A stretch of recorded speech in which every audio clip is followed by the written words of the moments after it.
Hi everyone, this is Hope Ardelerio and I'm part of Group 7 who reported about the liquidity of short-term assets, related debt paying ability. And I am the member number 3 for Group 7. What is our agenda for today? We are going to discuss about the current ratio, acid test ratio, cash ratio, working capital turnover. We will show you some problem and we will help you on how to solve those problems using these ratios or topics. Let's start with the first one, current ratio. Problem given for current ratio. ABC Electronics is experiencing liquidity concerns and the management is worried about the company's ability to meet its short-term obligations.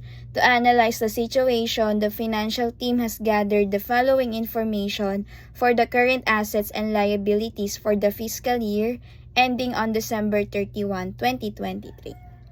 So here in the table, as you can see, the total current assets is total of 260,000 and the total current liabilities is 155,000.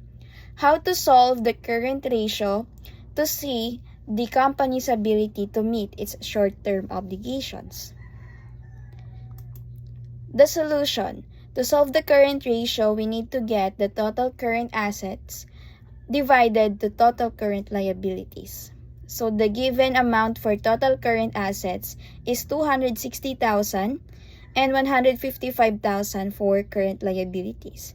After being divided, the total current ratio is 1.68%. So, a current ratio above 1 indicates that the company has more current assets than the current liabilities, and it suggests that it can cover its short-term obligations. Let's now proceed with the next slide. Acid test ratio. So the problem given for the acid test ratio is XYZ Clothing Co. is facing a liquidity challenge and the management is concerned about the company's ability to meet short-term obligations without relying on inventory. To assess the situation, the financial team has compiled the following information for the fiscal year ending on December 31, 2023. Now, to solve the concern of the company, if they have an ability to meet their short-term obligations without relying on inventory, we can solve the acid test ratio. How to solve the acid test ratio? Here's the solution. Acid test ratio is equal to total quick assets divided to total current liabilities. How to solve with the total quick assets with the given on the table? So, we will just deduct the total current assets to inventory, which is 190,000 minus 60,000, which will be a total of 130,000. After getting the total quick assets, we can now solve the acid test ratio. 130,000 divided to 115,000, the total of the acid test ratio is 1.130%. An acid test ratio above 1 indicates that the company has more current assets than the current liabilities, and it suggests that it can cover the short-term obligations without worrying about the inventory. Let's now proceed with the next slide. We will solve about the cash ratio.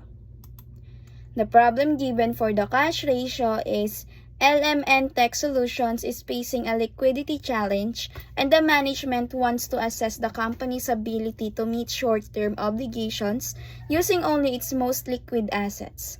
The financial team has gathered the following information for the fiscal year ending on December 31, 2023. So now we will compute about the company's ability to meet short-term obligations using only its most liquid assets. The most liquid assets on the given table and the table given is the cash. So part of our formula is cash divided to total current liabilities. Why is it cash? Because cash is the most liquid assets in the given table or also in a accounting or financial terms.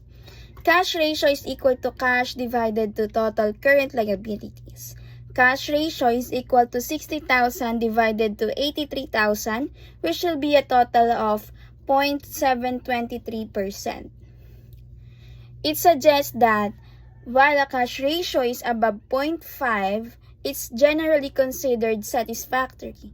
Element Tech Solutions should carefully assess its liquidity needs and business context. Regular monitoring of the cash ratio and proactive management of cash flows, receivables, and payables will help ensure the company's ability to meet the short-term obligations. Even they have a result of above 0.5, they should be careful on monitoring the cash flows and just to make sure that they will be able to meet the short-term obligations. Let's now proceed with the working capital. Working capital problem. BC Manufacturing Company is experiencing challenges in managing its working capital, and the management is concerned about the company's ability to cover short-term obligations. The financial team has gathered the following information for the fiscal year ending on December 31, 2023. So now we will solve about the working capital since the company is experiencing some challenges on to manage the working capital, and they want to know if they have an ability to cover the short-term obligations. So how to solve the working capital? Working capital solution is equal to total current assets minus total current liabilities. On the given table, 140,000 is the total current assets and 75,000 for the total current liabilities. After being deducted, it will be a total of 65,000. So the calculated working capital for ABC Manufacturing Company is 65,000. This is a positive working capital that indicates that the company has sufficient current assets to cover its short-term liabilities. So it means that a positive working capital is considered as favorable and the company has a liquidity to meet its operational needs and obligations. But the ABC Manufacturing Companies should be regularly monitoring their working capital and provide some strategies based on changes in market conditions, business operations, and financial management or requirements. So now, let's now proceed with the last slide, which is the working capital turnover. Working capital turnover given problem is LMN Manufacturing Company is experiencing challenges with its working capital turnover, and the management wants to assess the efficiency of its working capital utilization. So now, the financial team has gathered the following information for the fiscal year ending on December 31, 2023. Now we will compute about the working capital turnover if the management has the efficiency of its working capital utilization. How to solve with the working capital turnover? The formula is net sales divided to average working capital.